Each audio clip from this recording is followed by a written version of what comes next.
what is it?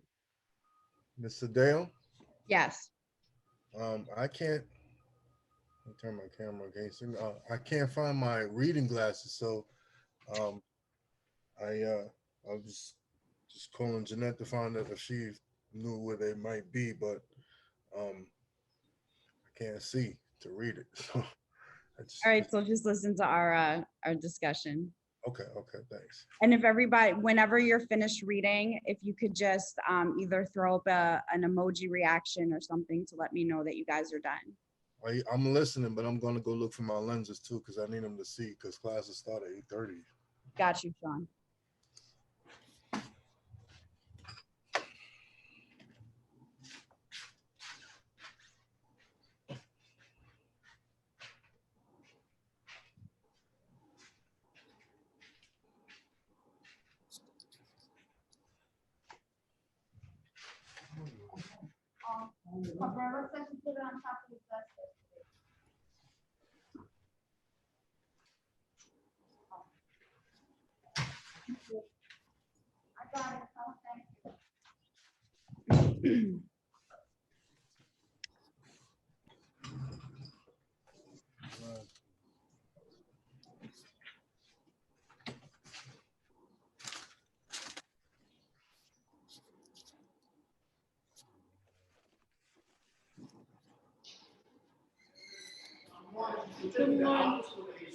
Okay.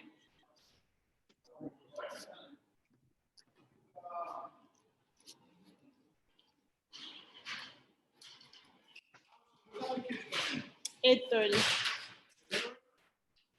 No, they in the next, yes, they'll be here 8:30.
Okay, I've seen a bunch of reactions going up.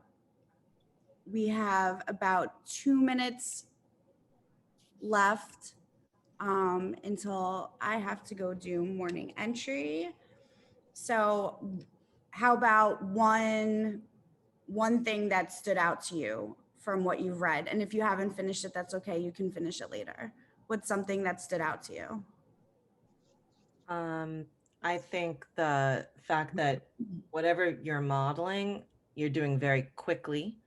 You're not teaching a whole lesson there. You're just doing a quick, let me show you how to.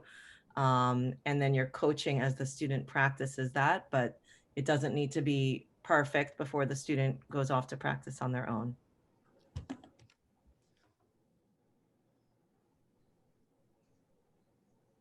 Thank you. Not getting sidetracked. Not getting sidetracked. And sticking to that structure instead of just going in to conference. You know that it's 1, 2, 3, 4. That's Complimenting them, One like give thing. them one compliment.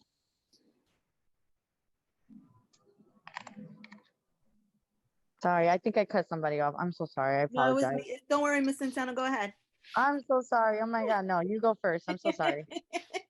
No, I was just gonna say, in teaching one thing, like sometimes we look at a student's paper and see so many things. We want to address all of them because we want them to, do their best. And it's really hard to just focus on one thing when you see so many other things. Yeah, that's what I mean, is Parati, about getting sidetracked. It's like Right. you're doing one thing and then they don't know how to pronounce a word, and then all of a sudden I'm showing them how to decode the word, and then we're off into something else. I agree with Miss Imperati and Miss Farino, and I feel like the compliment as well, because sometimes we forget to compliment also, because we're so like, oh, this is what you need to do, or this is what I need to teach you, and it's a way of finding that time to also make a compliment. Pick one thing that they did great on.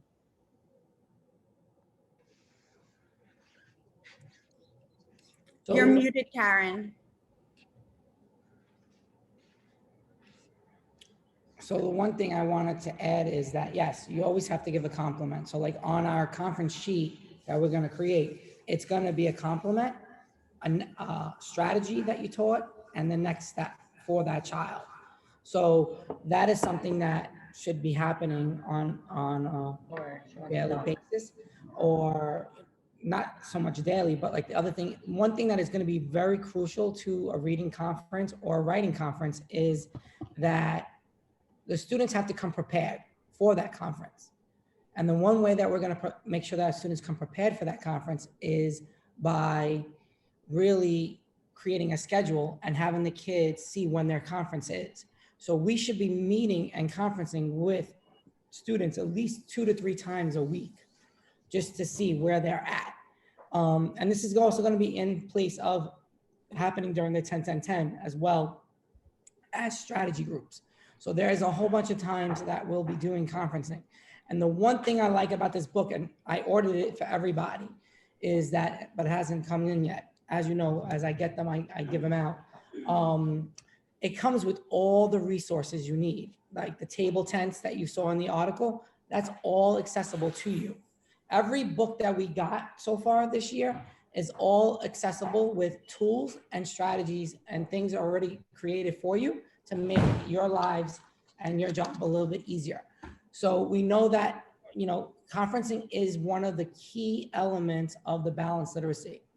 And next year we are full balanced literacy. And we actually got a compliment from the superintendent about our planning for it already. And, from the PPO. And as she says, this is one of her big initiatives, is that as she's going to schools and doing the PPOs, some people haven't even thought about it yet. And we're already starting to do the planning for it now. So it is something that we're going to continue to do. And we're going to, hopefully the books will be coming hopefully this week, and you guys will get it. It's a quick, easy read. I finished the whole book in about an hour and a half. But it was really, quick, easy read and all that stuff. But, I want to say thank you for all of you guys for coming. And tomorrow we will be having, we'll be talking about guided reading, because guided reading and reading conferences go hand in hand. So tomorrow, that will only be for K-2 tomorrow. 3 to 5 will be the next day. And we're going to be touching, we're going to be looking at the book that you guys all got. We're going to be looking at this book and looking at it and unpacking it.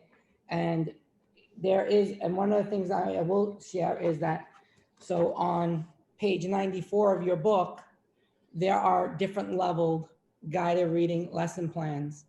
So like this is for level A and C. And then it goes from all the different levels, and it's all digital. All you have to do is just plug in the information and it tells you what to look for. So you might want to take a look at that, because that's something we're going to be discussing in our guided reading workshop books on page 94. So, all right.